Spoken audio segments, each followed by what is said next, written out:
Hello, Perceptive Reader.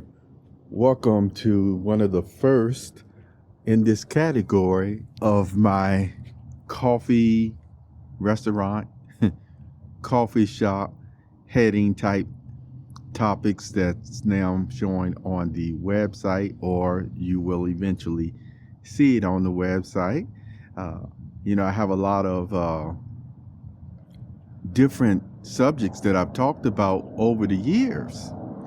And for the most part, I have a default like location when I create some of these topics, and you will see them in the just articles topic or articles creation type category. Well, and that now has thousands and thousands upon items in there.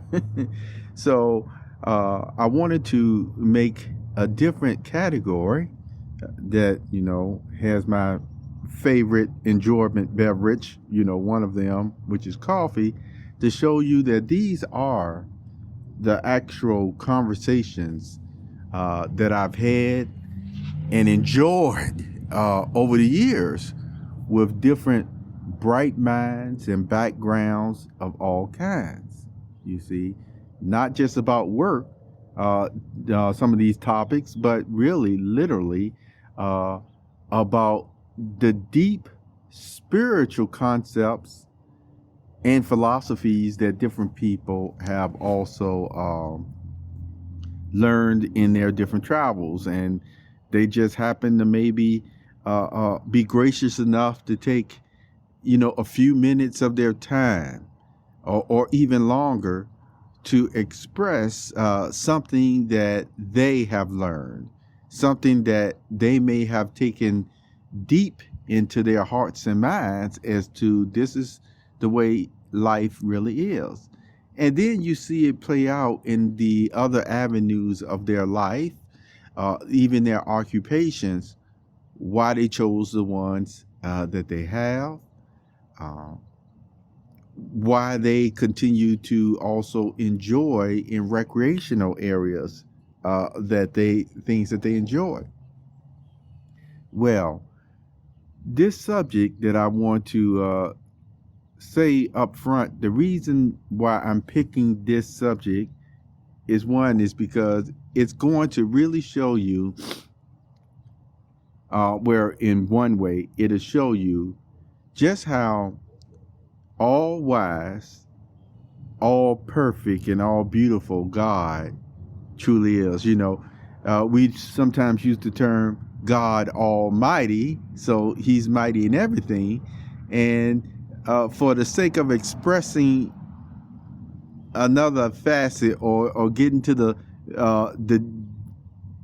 area where I really want to go in, I really want to emphasize how he is all beautiful, all perfect, you see, as well. And here's the thing. I was listening to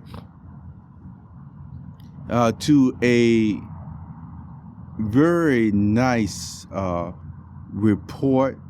I'm going to call it a very nice production of a report and story, if you will, about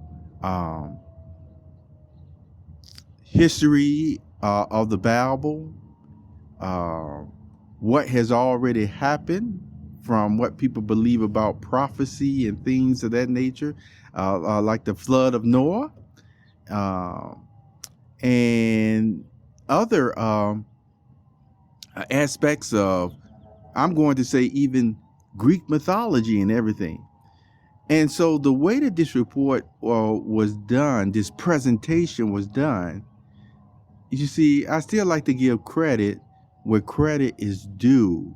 Remember, I told you I've listened to all sorts of persons with different backgrounds and vernacular and everything, and people even in their different quality of voice and talking.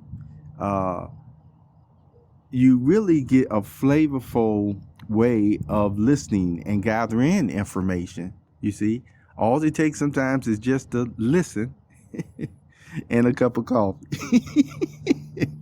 Well, anyway, as this man told about this account, and I want to emphasize the story as well about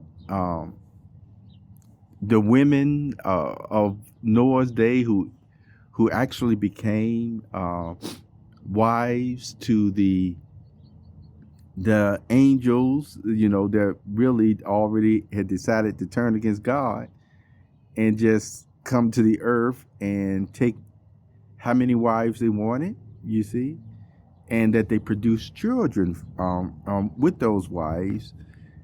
And those children that grew up, see, I'm saying children, normally I would have just went on ahead and said those men, those boys, those males that were produced by these wives that the angels, actually cohabited with, had relations with, they actually became huge, you see, way out of proportion monsters. Okay, they became monsters. They were called Nephilim, and so in the report of that Bible account from Genesis in chapter 6 and things in that area, it was certainly an accurate report on that time period and what happened that ended up leading up to the flood of Noah, what people call about. Well, this presentation went on to give other beliefs, though, and that was the focus matter on really what happened to the offspring, the women, you see, that were produced by the Nephilim.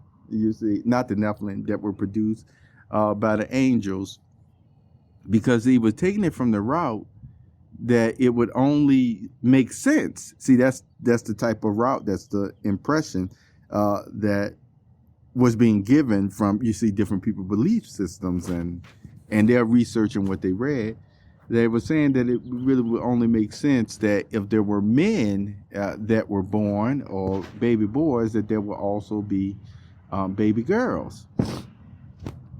And so that was the whole type of premise that was being made. These creations that came from the angels who actually turned against God, how did they look?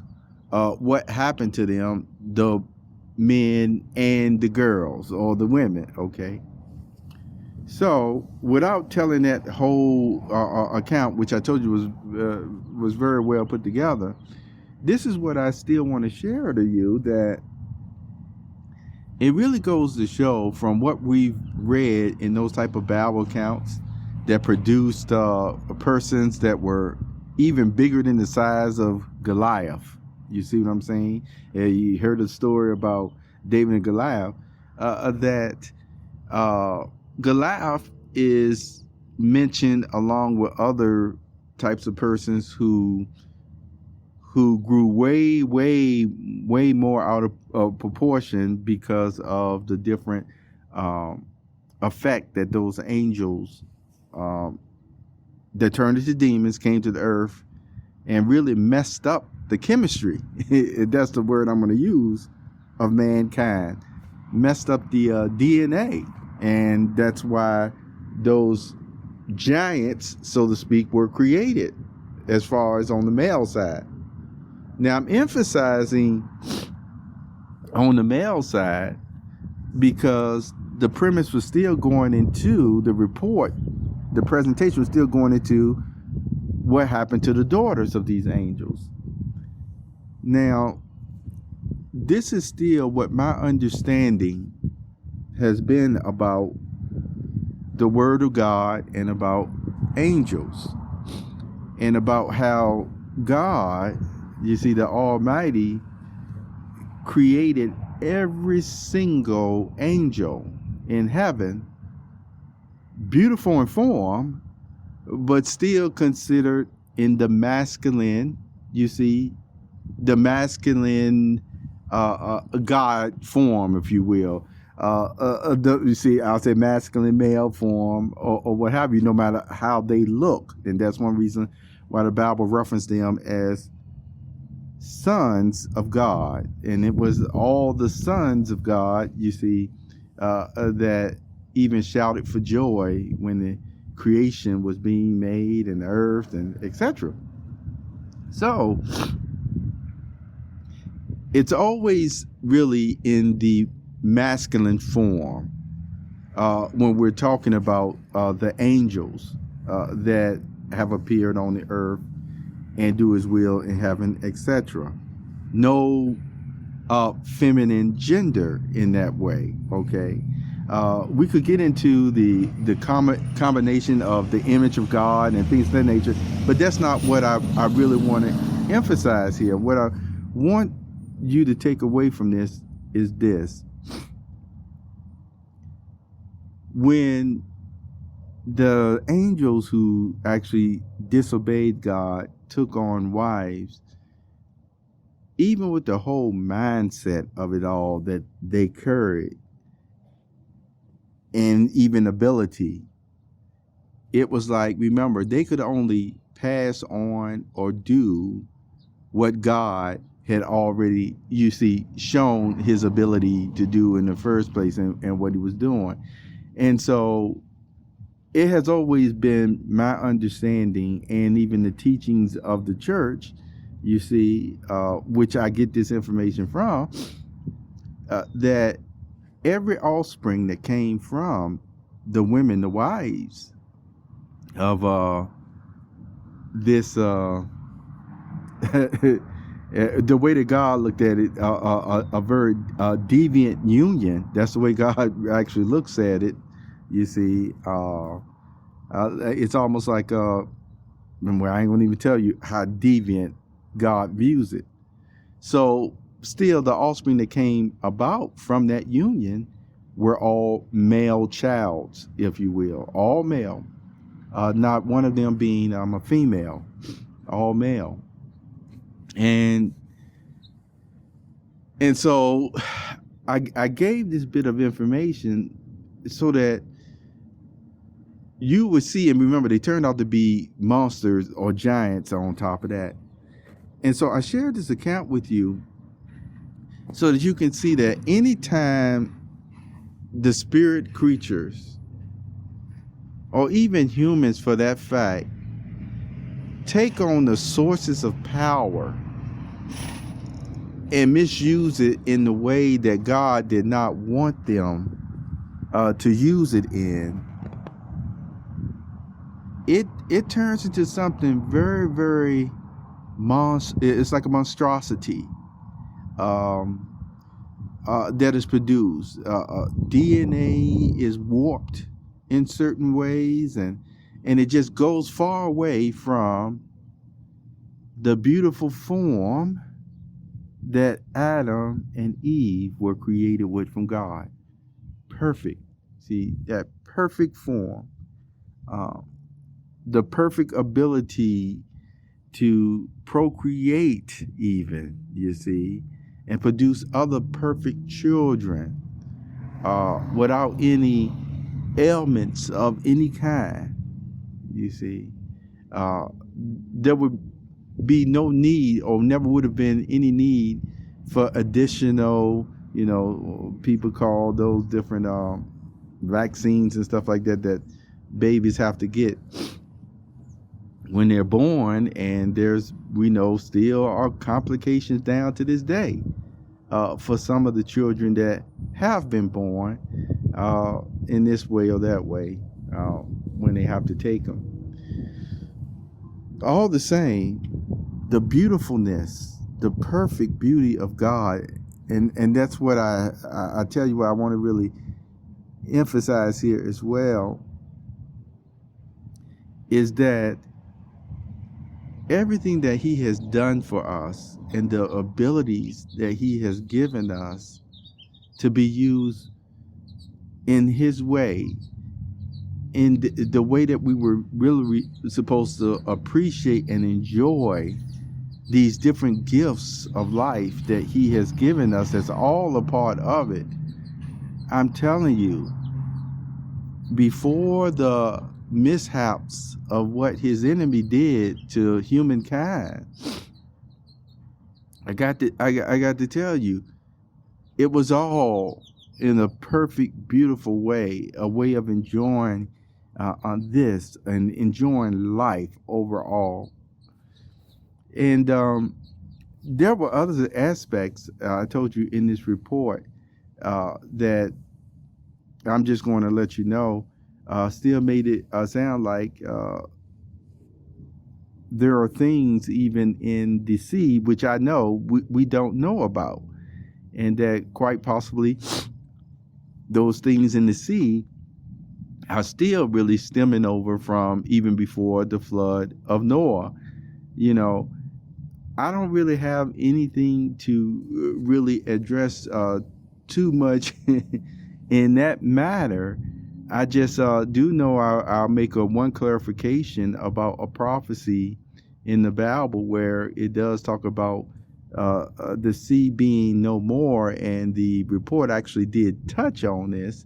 And I just want to tell you a side of what I do believe in is that it does say when people are running around, the Bible describes this, you see, very agitated from, I'm just telling you, a combination of bad personalities, bad views, propaganda, meanness, hatred, all sorts of stuff, that it stirs up, you see, people to such a ruckus level of just not knowing what to do or where to go, or, you know, just being mad in their way of functioning or what have you, that it is described as a turbulent sea.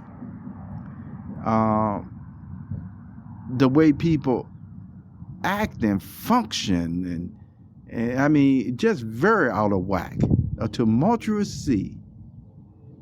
You know, being used to dash against even structures and stuff like that, you know.